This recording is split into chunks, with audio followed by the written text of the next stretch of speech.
Hey guys, welcome back to some more Fire Emblem Heroes. Today we're looking at this new Heroes trailer that dropped just last night. Special Summon, Ymir, and more. Wait, why is the banner called that? I don't think I've ever had a special summon title. That's very strange.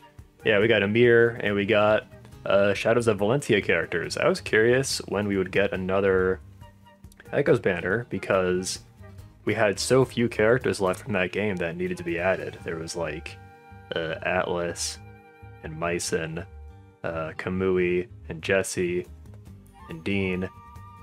Slim pickings. Not that those are bad characters to add. It's just that FEH has always had a way of adding characters that is antithetical to adding several male characters at the same time, as is evidenced by this banner, where 3 of the 4 banner units are not men. Anyway, we can just start off with Ascended Celica. An interesting way to start. There's like 20 different reasons why people are annoyed by this decision, including myself.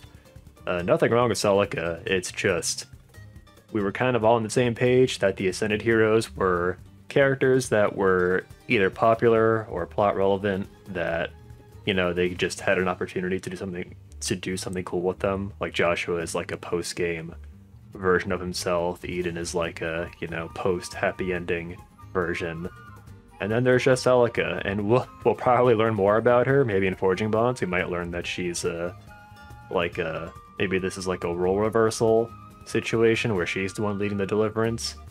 It's hard to say. As it stands, though, this is just, in my opinion, not really a great choice. Also, sorry, I'm looking at this in 480p. There we go. I think everybody was happier when there was an unspoken rule that the Ascendeds were always non-Lord characters, because they always come up with new ways to sell us Lord characters, whether it's seasonals or duos, legendaries, obviously. So just seeing them resort to Celica for this Ascended hero was disappointing. Even though her design here looks fine, I like Celica. It's just, I wish we could have gotten someone else. I've seen some people say that, oh, well, maybe there were just not that many choices for a potential Ascended hero from Echoes. But I'm thinking, like, where there's a will, there's a way, Like, they could have done Saber, May, literally anybody, Conrad. Yeah, I think where there's a will, there's a way. They could have figured something out. Also, just even more, even more that I've seen people talk about as to why they're not thrilled about this is that people were really looking forward to getting a Celica seasonal alt, so like a pirate alt or whatever else. And this may be taken as evidence that we won't get that. We won't get that anytime soon. The only seasonal Celica we have is Duo Alm. So it's kind of interesting that Celica has like 6 alts in the game without having a seasonal yet. Alright, I think we can finally move on to actually talking about the unit. She's a perfectly decent combat unit. I'm starting to get increasingly cynical about how every single banner has a colorless tome. They're really not special anymore. Guess it's fine, I'll get over it. Milla's Testament. X-Hard special trigger if unit initiates combat or is within 2 spaces of an ally. Grants attack speed +6. Neutralizes effects that inflict special cooldown charge -X. Deals damage equal 10% opposed attack.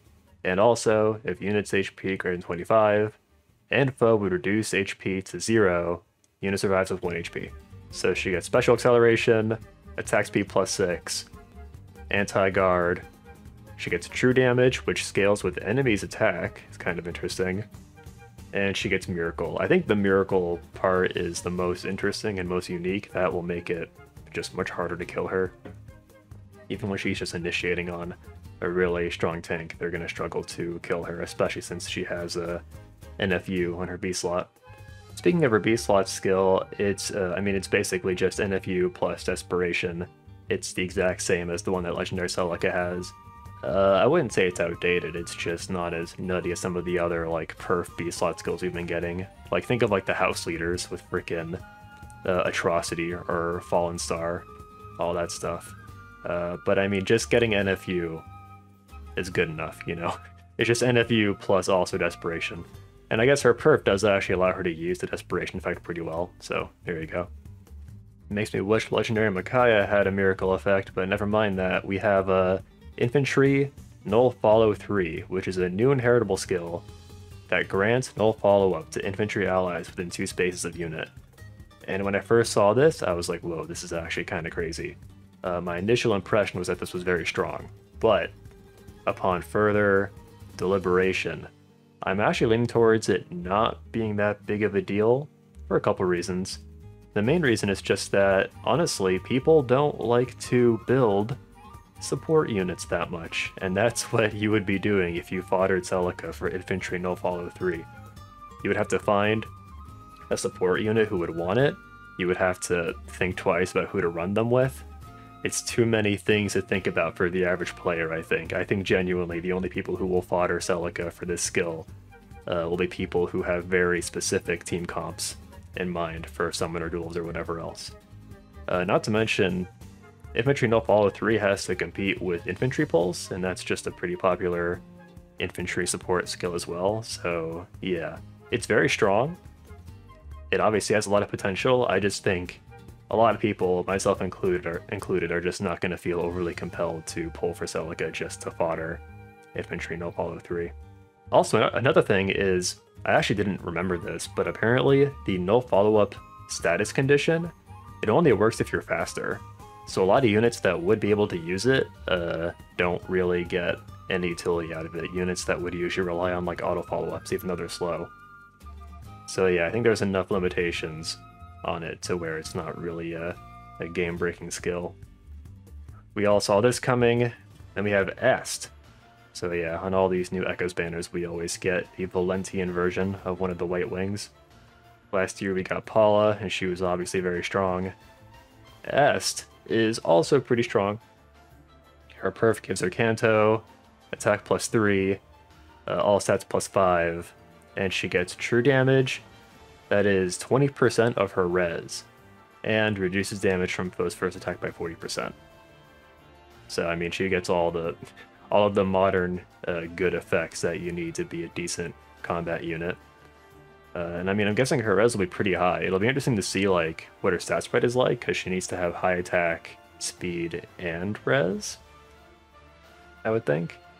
I would bet her res is actually like not even that high, maybe like 30 or 33, somewhere in that zone.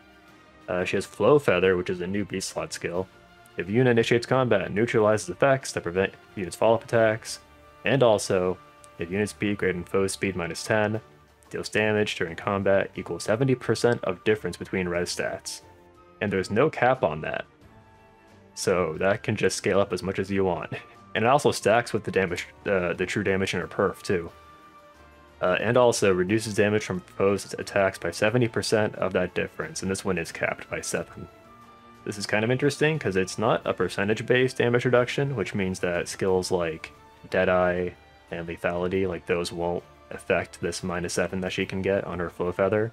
That's a little interesting, this new version of damage reduction, which is immune to the counters that they printed before. I think she'll be a pretty strong unit. I think Est fans will be happy. It's kind of hard to compete with Valentia and Paula though. I think Paula actually had she had Canto too, which is arguably just better than Canto +1. All the characters in this banner look good, by the way. I think they all have pretty good art, including Kamui. Yeah, we got kind of a Celica's root banner here. I don't know about you guys, but when I played Echoes, I had a very positive impression of all of the sword guys on Celica's team. So there was 4 of them. There was Saber, and Kamui, and Dean, and Jesse. All 4 of them I thought were really strong and useful, because that's just the strongest class in that game, and Celica's team gets 4 of them. So yeah, I always remember those units fondly, because I remember them being useful. Kamui is here, stuffed in the corner with an inheritable sword. At start of combat, if foe's HP is greater than 75, grants attack speed +5 to unit, and neutralizes unit's penalties to attack and speed during combat. So, perfectly decent inheritable sword. We've gotten a couple good inheritable swords recently. I think we also had like the Vulture Blade on Guy. There's been 1 or 2 others as well. We had Rhine's Sword, which was pretty bad. but anyway, he has speed defense ideal 3. I'm always happy to have more ideal skills in the common pool. And attack defense oath 3 is, in my opinion, a really big deal because it's only on 2 units in the entire game right now. It's only on Altina and Kai'Sa. And I built Kai'Sa to +10 using Grails, so I don't want to spend any more Grails just to get attack defense oath. So I am personally very happy about this. So happy to see Kamui. It's too bad that I wouldn't say he fully got shafted here. He'll be a perfectly decent combat unit probably. He's got modern infantry BST. He'll be fine. It's just when you compare him to the other units that got perfs, you know. I was kind of hoping to see Jesse on this banner, actually. I wonder if they'll ever add him. I'll have to wait until 2023. So this is kind of weird. Yet another new hero joins the battle. Like, yes, thank you for clarifying. There's usually 4 units on each banner. Probably because this is special. We have Ymir, who was just introduced officially yesterday at the end of the Tempest Trials. She is a green horse dragon. And her battle sprite actually looks really cool. We can look at it real quick. Or can we? There we go. Yeah, it looks really cool here. I like how her tail like becomes a waterfall. It's a very interesting design. I like it better than Move Spell, specifically. Yeah, Ymir. Okay, so this is the unit that everyone's talking about, because she has some very unique effects. Alright. Ever-Living Breath. Attack +3. If a rally skill or movement skill is used by unit or target's unit, restores 10 HP to allies within 2 spaces of unit and target, then neutralizes any penalty on those allies. Includes unit and target. Does not stack even if effect ranges of unit and target overlap. Right. So, I mean, I guess that's just saying, like, you can't, like, double reverse bad status effects. At start of combat, if unit's HP is greater than 25, grants block +5, and unit makes a guaranteed follow-up attack. So her combat effects are, you know, just kind of decent. She gets an auto follow-up. She gets all stats +5. Really, her main selling point is going to be her supportive capabilities. And yeah, this is the first time we've ever seen like a area of effect harsh command plus. That's basically what it is. It's like you can cure all of your allies of bad status effects with a rally. I guess we've had even recovery, not recovery, so that's not quite true. Still a really good effect though. This grants you a lot of flexibility because as long as you're not hit by whatever it's called, isolation, then you can just cure all of your allies. I can't believe they power crept Maiden Solace. No, it's fine. Maiden Solace heals you as well, so there you go. Maiden Solace is clearly better. We have AR Near Trace, which is just going to be good for horse dragons like Ymir, and also Patrine. That's basically it. It's like those 4 units. There's probably more I'm not thinking of, but yeah. Those are the 4 obvious ones. I guess the 5 horse dragons, now that we have the second Niffle. In my example, Patrine is a horse dragon, Ever-Living Domain. If a unit is within 2 spaces of any allies, grants defense res +4, and the following effect to unit and those allies during combat. And it's basically a miracle that activates if your HP is greater than 75. Once per combat, does not stack with non-special effects that allow units to survive with 1 HP. Well, it's kind of interesting it clarifies, does not stack with non-special effects. So it actually sounds like it would stack with the special miracle and life unending. So there you go, you can have 2 miracles, which is just awful. I wonder, yeah, so if you comboed this with Legendary Fae, would she just not die? You have to hit her like 4 times in one combat just to kill her, and you have to take down like her entire HP bar every time. Yeah, so Ever-Living Domain is kind of nuts. That's the effect that everyone's talking about, because you can basically just grant Miracle as like a drive effect. There's a couple limitations to it. There's a couple counterplays, I should say. You can always do like Brave attacks, like from Katria or from anything else. Like Summer Micaiah, for example, she can kill a Miracle user, theoretically. But yeah, I think having Ymir on an AR defense team would make it more challenging to do player phase strategies. There are some units that can still break through it, like Summer Edelgard and Ninja Lin, if anyone still uses her, Ninja Corn. They all have like multi-hit attacks, so that's what I'm thinking of.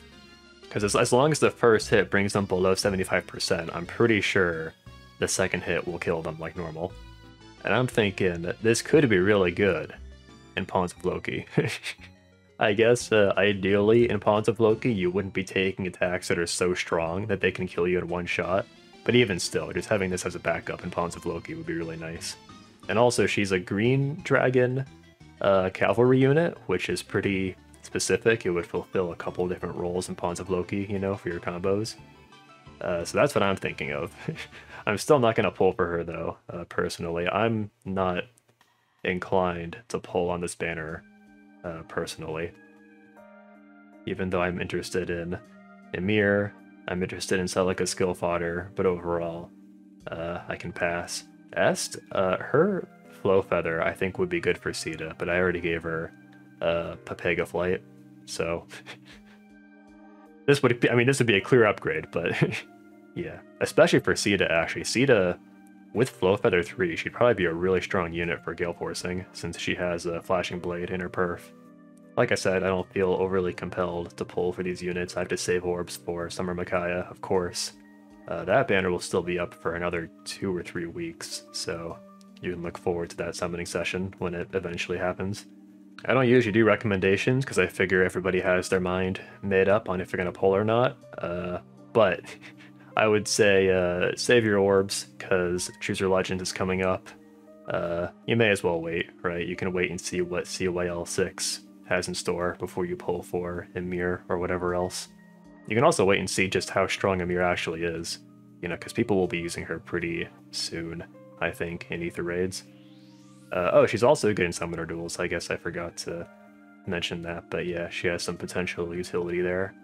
I don't like Summoner duels as much, so I don't think to mention it. But yeah, kind of a mixed bag of a banner. You can tell I'm cynical about how they always do 3 girls as very strong units, and then they cram the one guy in the corner with an inheritable sword. It is what it is. They'll find a way to do it every time. Although the next Valentia banner, I don't know what they're gonna do. They can't do Celica again. They can't do any of the White Wings again. I don't know, maybe we'll get like Ascended Fae. Oh yeah, that was one suggestion I saw. It's like, why not do like an Ascended Fae who is just even a little different from the Fae we have currently, who's obsessed with Alm and nothing else. Oh well. Our direct emote this time is Atlus. I'm always happy to see a direct emote. I like it when they do these. They only seem to do it whenever they add like these extra story units like Ymir or like Niffle, but I'll take it when I can get it. He'll probably be, I mean, it looks like he'll be an infantry axe with pretty high HP. Let me know if you're looking forward to Atlus. I think he has a stout axe, and I think that's the one where it's like you get 50% damage reduction if they can make a follow-up attack, so it's actually a pretty good inheritable axe. Although it does have to compete with Seth's auto follow-up axe. And then finally, the GHB is Brigand Boss, which is really hilarious. I thought for sure that if we got another Echoes banner, they would do like probably Jeddah as the GHB, but this is much better. For some reason, they had Brigand Boss as like a votable unit in CYL, and that's how we got here. People kept voting for Brigand Boss as a meme, and now we're here. I think he was one of the most like requested characters if you go by CYL votes. Out of any character who was not already in the game, Brigand Boss was like one of the top 5. Interested in seeing if they give him a perf. Part of me hopes he's just really bad. Just has no base kit, just has like Silver Axe Plus. That's my honest hope for Brigand Boss. At least now people will stop voting for him in CYL. We can hopefully avoid the scenario where he wins CYL. I guess that's basically it for the banner. Let me know what you think. Are you going to pull on this banner? Are you going to save? Are you disappointed in Ascended Celica like I kind of am? I just don't like the precedent it sets where like we have to worry about Ascended Micaiah now, like a year from now. Are we going to get Ascended Ike? You know, all these units that we don't want to have to summon for again. They're going to try and sell them back to us. Maybe. We'll have to wait and see. I'm not freaking out yet. I'm just disappointed. is all. But yeah, let me know what you think, and I'll catch you guys next time.